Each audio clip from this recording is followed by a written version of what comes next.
புரிஞ்சுக்குங்க.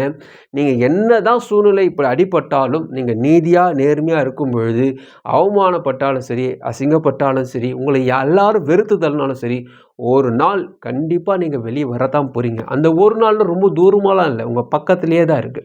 கடவுள் உங்களுக்காக ஒரு விஷயத்த செய்யணும் முடிவு பண்ணிட்டாருன்னா, அரசாங்கத்தோட திட்டத்தையே மாத்தி கூட உங்களுக்கு செஞ்சுருவாரு. வணக்கம் ஜிகே வித் ஜேகே சேனல் மூலம் வரவேற்கிறேன். லோன் தரக்கூடிய பேங்க்குகளை பற்றியும் ஆப்புகளை பற்றியும் ரிவ்யூஸ் நம்ம பார்த்துட்டு வரோம். அந்த வரிசையில் இன்னைக்கு பார்த்தீங்கன்னா உங்ககிட்ட தான் முக்கியமான ஒரு விஷயத்த நான் பேச போகிறேன். அதாவது நிறைய நோட்ஸ்லாம் எடுத்து வேறு விஷயங்கள்லாம் ஷேர் பண்ணதாக இருந்தாலும் ரொம்ப நாளாக மனசில் அழுத்தின விஷயம் என்னென்னு பார்த்தீங்கன்னா, இந்த கமெண்ட்ஸில் நிறைய பேர் சொல்கிறாங்க இல்லையா, ஃபேமிலியோட கஷ்டப்பட்டுருக்கேன், என்ன பண்ணுது தெரியல, ஒரு ஹோப்பே இல்லாத இருக்கும் நேரத்தில் அவங்களுக்கு நான் என்ன தான் லோனை பற்றி சொன்னாலும் அது சரியாக அவங்களுக்கு இருக்காது. அதை விட முக்கியமாக என்னை பற்றி சொல்கிறது ரொம்ப நல்லது. ஏன்னா நிறைய பேருக்கு இந்த அட்வைஸ் பண்ணுறது இது போல் சொல்கிறோம் இல்லையா, அதுக்கு உண்மையாகவே நான் தகுதியானவனா உங்களுக்கு தோணும். சும்மா அடிச்சு விட்றான் ஏதோ பேசுகிறான்னு நினச்சிட்டு இருக்காதீங்க. நான் ரொம்ப அடிபட்டு வந்தவன் தான். ஸோ லோனில் நான் ரொம்ப அடிபட்டிருக்கேன். நான் வாங்கின லோன் இல்லை, என் பேரில் என்ன மாதிரியே சைன் பண்ணி நிறைய பேர் லோன் வாங்கி என்னை ஏமாற்றிருக்காங்க. ஸோ ஏமாற்றப்பட்டு நிறைய அடிபட்டிருக்கேன். அதனால தான் சொல்கிறேன், நம்ம எவ்வளோ தான் கஷ்டம் இருந்தாலும் வெளியே வர வாய்ப்பு இருக்குது. அதெல்லாம் சோர்ந்து போகாதீங்க, அதாவது பயப்படாதீங்க. நீங்கள் ஒரு விஷயத்த நேர்த்தியாக இருந்தீங்கன்னு வச்சுங்களேன், யார் என்ன பண்ணாலும் அந்த பிரச்சனை நீங்கள் வெளியே வந்துடுவீங்க. என்ன பாஸ் என்ன பண்ண போகிறேன்னு தெரியல, அடுத்த மாதம் இவ்வளோ அமௌண்ட்டு கட்டணும், இதெல்லாம் போட்டு குழப்பிக்காதீங்க. நீங்கள் எந்த சூழ்நிலை இருப்பீங்கன்னு எனக்கு தெரியல. இந்த வீடியோ நீங்கள் பார்த்துட்டு இருக்கீங்கன்னா கவலைப்படாதீங்க, உங்களோட சூழ்நிலையை மாற்ற கடவுளால் ஆகும். ஸோ அவர் உங்களுக்காக நிறைய விஷயங்கள் செய்து கொண்டு இருக்கிறார். அதனால் தைரியமாக இருங்க. ஃபஸ்ட்டு என்னை பற்றி நான் சொல்லிடுறேன். 9th ஸ்டாண்டர்ட் வரைக்கும் படித்த ஒரு நண்பன். ஸோ 9th ஸ்டாண்டர்ட்லேருந்து அதுக்கப்புறம் நிறைய கூட தான் இருந்த நண்பர் என்ன பண்ணார், ஒரு கட்டத்துக்கு மேலே அவர் வேலைக்கு போகிறேன்னு சொல்லிட்டு எனக்கு ஒரு ரெஃபரன்ஸ் நம்பர் வேணும்ன்ட்டு என்னோடய ஐடி கார்டு, என்னோடய பேன் கார்டு டீட்டெயில்ஸ்லாம் கேட்டார். நான் கொடுத்துட்டேன். அப்போல்லாம் ஆதார் கிடையாது. அதை கொடுத்து முடிச்சு ஒரு 8 மாதம் கழித்து எங்கள் வீட்டுக்கு ஒரு லெட்ரு வந்தது. சூரிட்டி, ஃபஸ்ட்டு சூரிட்டி என் பேர் போட்டுருந்துச்சு, செகண்ட் சூரிட்டி இன்னொரு ஃப்ரெண்டு ஒரு பேர் போட்டுருந்துச்சு. யார் பேர்லேயோ லோன் எடுத்திருக்காங்க, அந்த பேர் யாருன்னு கூட இன்னும் தெரியாது. ஒரு லேடி நேமில் பேர் இருக்குது. சூரிட்டின்னு போட்டு வரும்போது எங்களுக்கு குழப்பமாக இருந்துச்சு, யார் இது சம்மந்தம் இல்லாமல் போட்டிருக்காங்களேன்ட்டு என் ஃப்ரெண்டுக்கு ஃபோன் பண்ணிவிட்டு, என்னடா உனக்கும் வந்திருக்காருன்னு கேட்டால் அவனும் நானும் போய் அந்த பேங்க்கு கேட்டோம், என்னங்க சம்மந்தம் இல்லாமல் எங்களுக்கு அமிச்சுன்னு கேட்கும்போது, இது உங்கள் சைனாக பாருங்கன்ட்டு எங்களோட சைனை காட்டுறாங்க. எங்களுக்கு ஆச்சரியமாக இருந்துச்சு. டிட்டோவாக எங்களை மாதிரியே சைன் பண்ணி அந்த லோனை வாங்கியிருக்காங்க. இதுக்கெல்லாம் யார் உடனேன்னு பார்த்தீங்கன்னா கூடவே பழகின அந்த நண்பன் தான். ஸோ அதனால் நீங்கள் யாருக்கிட்ட என்ன தான் நல்லா பழகினாலும் இந்த சைன் பண்ணுறது, இந்த ஆதார் கார்டு கொடுக்குறது, பேன் கார்டு கொடுக்குறது, இதெல்லாம் ஒரு 10 ரூபா கூட கொடுத்துருங்க. இந்த டீட்டெயில்ஸு டாக்குமெண்ட்ஸை கொடுக்காதீங்க.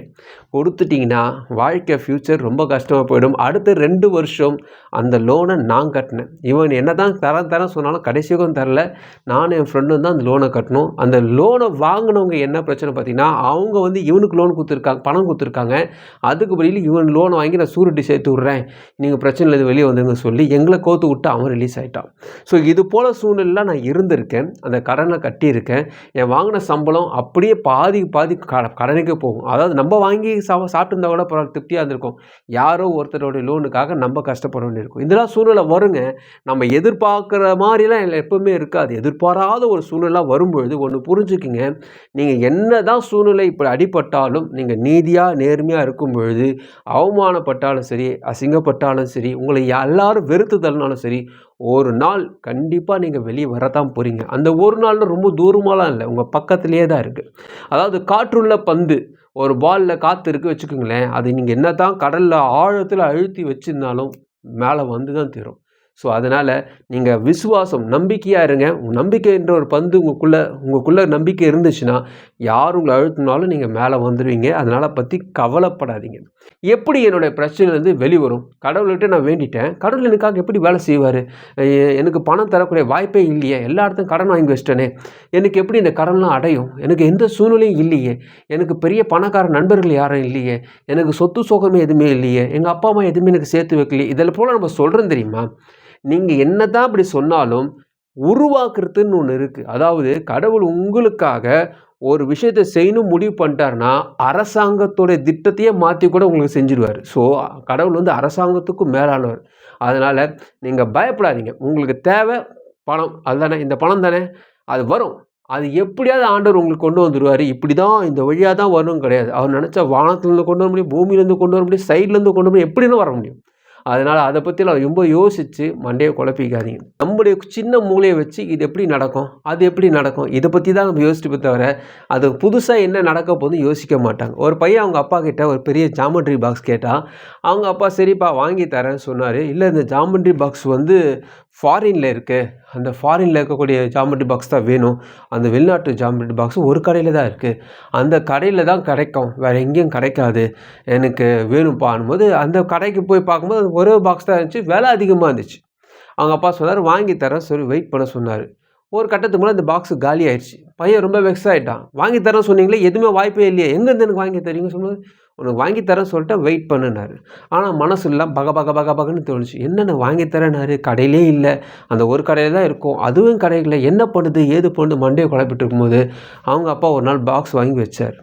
இந்த பாக்ஸ் எப்படி வாங்கிட்டு வந்து கொடுத்தீங்க, உனக்கு தேவை பாக்ஸ், அது எங்கேருந்து வருது எப்படிருந்து வருது போட்டு குழப்பிக்காது, உனக்கு தேவையானதை நான் ஃப்ரெண்டு மூலம் சொல்லி என் ஃப்ரெண்டு ஃபாரின்லேருந்து வரும்போது வாங்கிட்டு வந்துட்டான், எப்படியாவது வந்துடும். நம்மளுடைய சின்ன மூலையில் இதுதான் நடக்குன்ற மாதிரி நம்ம எப்பவுமே பிளான் பண்ணிக்கூடாது. ஸோ பெருசாக வைங்க, கடவுளை நம்பிக்கையாக இருங்க. உங்கள் பிரச்சனையை காட்டிலும் கடவுள் பெரியவர். அதனால் உங்கள் பிரச்சனையை நீங்கள் பெருசாக வச்சிங்கன்னா கடவுள் சின்னதாக மாதிரி உங்களுக்கு தோணும். அதனால் உங்கள் எவ்வளோ பிரச்சனை இருந்தாலும் அதை காட்டிலும் பெரியவர் கடவுள் இருக்கிறாருன்னு நம்பிக்கையாக இருங்க. எங்கள் ஒய்ஃப் திட்டினாலும் சரி, உங்கள் குடும்பம் சரியில்லாத சூழ்நிலை இருந்தாலும் சரி, பிள்ளைங்களுக்கெல்லாம் எதுவுமே சாப்பிட்றதுக்கு அந்த கமெண்ட்ஸ் எல்லாம் படிக்கும்போது ரொம்ப மனசு கஷ்டமாக இருந்துச்சு. அவங்களுக்குலாம் எதுவுமே நான் செய்யலை, பிள்ளைங்களாம் ரொம்ப கஷ்டப்படுறாங்க, அதெல்லாம் சொல்லும்போது நம்ம என்ன சொல்ல முடியும்? அதனால தான் சொல்கிறேன், நீங்கள் எவ்வளோ கஷ்டத்தில் இருந்தாலும் அதுலேருந்து நீங்கள் வெளியேற முடியும். எனக்கு இந்த ஒரு பிரச்சனை தான் இருந்துச்சா பார்த்தீங்கன்னா, இந்த நண்பன் தான் இப்படி பண்ணுறான்னு பார்த்தீங்கன்னா, இன்னொரு நண்பனுக்கு நான் கஷ்டப்படுறான்னுட்டு பணம் வாங்கி கொடுத்தேன், அவனும் கொடுக்கல, அந்த பணத்தையும் நான் தான் கட்டினேன். ஸோ இந்த பணம் வாங்கி கொடுக்குறது, இந்த நண்பனுக்கு ஹெல்ப் பண்ணுறான்னு இப்போ நிற்கிறது, நான் தரப்பா என் ஃப்ரெண்டுக்காக நான் சைன் பண்ணுறேன்ட்டு கோஆப்ளிகேட்டில் சைன் பண்ணுறது, ஷூரிட்டி சைன் பண்ணுறது, இந்த ஜவாப்தாரி சைன் பண்ணுறது, இதெல்லாம் வாழ்க்கையில் நீங்கள் வச்சுக்கக்கூடாது. அதுக்கு சிறந்த உதாரணம் நான் தான். கிட்டத்தட்ட என்னோடய வாழ்க்கையில் ஒரு 5 வருஷம் இது போல் நண்பர்களுடைய கடனுக்கு அடைக்கிறதுக்காகவே வாழ்க்கையில் போயிடுச்சு, உழைப்பெல்லாம் வேஸ்ட்டாக போச்சு. ஸோ அதான் சேர்த்து வச்சுருந்தா கிட்டத்தட்ட ஒரு 10,000 15,000 நகை வாங்கி வச்சுருக்கலாம். அந்த அளவுக்கு வந்து நஷ்டமாக இருக்குது. அதுதான் சொல்கிறேன், நீங்கள் எல்லாரையும் நம்புங்க, ஆனால் எப்போ எதை நிறுத்தணுமோ நிறுத்திக்கிங்க, அநியாயத்துக்கு நம்பாதீங்க. அப்படி நம்பி தான் இப்படி உக்காண்ட்ருக்கீங்க. ஸோ அதனால் இப்போ ஏமாந்து போயிட்டோம், நமக்கு வழி இல்லை, இதுக்கப்புறமா எதுவுமே இல்லைன்னு கவலைப்படாதீங்க. நீங்கள் என்ன பிரச்சனை இருந்தாலும் வெளியே வர முடியும், கடவுள் உங்களுக்காக வழியை உண்டாக்குவார். சில நேரத்தில் பொறுமை இருக்காது நமக்கு, என்னங்க நடக்கணும்னா உடனே நடந்துடணும்னு நினைப்பீங்க. அந்த நேரத்தில் பொறுமையாக இருக்கத்தான் நல்லது. ஏன் பார்த்தீங்கன்னா, சிறந்தது வரணும்னா அது கொஞ்சம் டைம் ஆகும், ப்ராப்பராக வரணும்ல, டக்குன்னு வந்து நடக்காது. உங்களுக்கு உண்டான விஷயத்த முழுமையாக்கி கடவுள் தருவார். அது வரைக்குமே கொஞ்சம் பொறுமை தேவைப்படுதா இருக்குது. பொறுமையாக இருக்கும்போது இன்னொரு முக்கியமான விஷயம், பெணாத்தத்தை நிறுத்துக்கிங்க. ஏன்னா நம்ம வளர்றதுனாலையோ பேசுறதுனாலையோ எதுவுமே நடக்காது. அதனால் கொஞ்சம் அமைதியாக இருக்கிறது நல்லது. உங்களுக்காக கடவுள் வேலை செஞ்சு கொண்டு இருக்கிறார். எல்லா வீடியோவில் நான் இந்த விஷயம் தான் சொல்லிகிட்ருக்கேன். ஏன்னா நீங்கள் எத்தகைய மதத்தை சார்ந்தவர்களாக இருந்தாலும் சரி, கடவுளை நீங்கள் எவ்வளோ தூரம் நம்பி இருக்கிறீங்களோ அந்த நம்பிக்கை ஒருபோதும் வீணாகாது. ஏன்னா கடவுள் மனுஷன் கிடையாது. அவர் உங்களுக்காக ஒரு நிறைய விஷயங்கள் செஞ்சுக்கிட்டு இருக்கும்போது அவரை நீங்கள் சும்மா குறை சொல்லும்போது அவர் எதுவும் பண்ண மாட்டார். உங்களுக்கான விஷயங்கள்லாம் தள்ளி போகும். அதனால் புலம்புறத நிறுத்திக்கிங்க, குறை சொல்றதை நிறுத்திக்கிங்க. என் வாழ்க்கை இப்படியே போய்டுமான்ட்டு இந்த புலம்பி என்ன ஆகுனா நீங்களே தள்ளிடுறீங்க. அதனால் வெயிட் பண்ணுங்கள். கடவுள் உங்களுக்காக வேலை செஞ்சிட்ருக்காரு. கண்ணை மூடி கடவுளை தியானிங்க. உங்களுக்கான வழிகள் எல்லாம் ஒன்று ஒன்றா நடந்துட்டு தான் இருக்குது. எதுவுமே தள்ளி போகலை. ப்ராப்பர் பிளான் உங்களுக்கு நடந்துகிட்ருக்கு. உங்கள் குடும்பம் செழிக்க போகுது, உங்கள் பிள்ளைகள் படிக்க போகிறாங்க, உங்களுக்கு தேவைகள் எல்லாம் சந்திக்கப்பட போகுது, வேலை கிடச்சிரும், பிள்ளைக்கு கல்யாணமாகவே அதுவும் நடந்துடும், எல்லா வித பண தேவையும் சந்திக்கப்படுவீங்க, வீடு வாங்குவீங்க, காரு வாங்குவீங்க, நல்லாவே இருப்பீங்க. உண்மையாகவே உங்களோட சூழ்நிலையில டோட்டலாக மாறி இப்போ நான் உங்கள்கிட்ட பேசுறது போல் நீங்கள் ஒரு 10 பேருக்கு சொல்லி அவங்களுக்கு ஆறுதல் படுத்துவீங்க. இதெல்லாம் வந்து நான் கஷ்டப்படும் போது நான் நினச்சி பார்த்தேன். நான் இந்த பிரச்சனைலேருந்து வெளியே வந்தேன்னா நிறைய பேருக்கு நான் அது போல் சொல்லுவேன், ஆறுதல் சொல்லுவேன்ட்டு நான் நினச்சி பார்த்தேன். இப்போ உங்ககிட்ட நான் சொல்லிகிட்ருக்கேன். அதே போல் நீங்களும் மற்றவங்களுக்கு உதவி செய்வீங்க, நீங்களும் மற்றவங்களுக்கு ஆறுதல் சொல்கிற அளவுக்கு கடவுள் உயர்த்துவார். அதனால் வெயிட் பண்ணுங்கள். கடவுள் உங்களுக்காக வேலை செய்து கொண்டு இருக்கார். இந்த வீடியோ உங்களுக்கு பிரோஜனமாக இருக்க உங்கள் ஃப்ரெண்ட்ஸுக்கு ஷேர் பண்ணுங்க, உங்களுக்கு பிரோஜனமாக்கும். மற்றொரு மறுபடியும் பார்க்கலாம். வணக்கம்.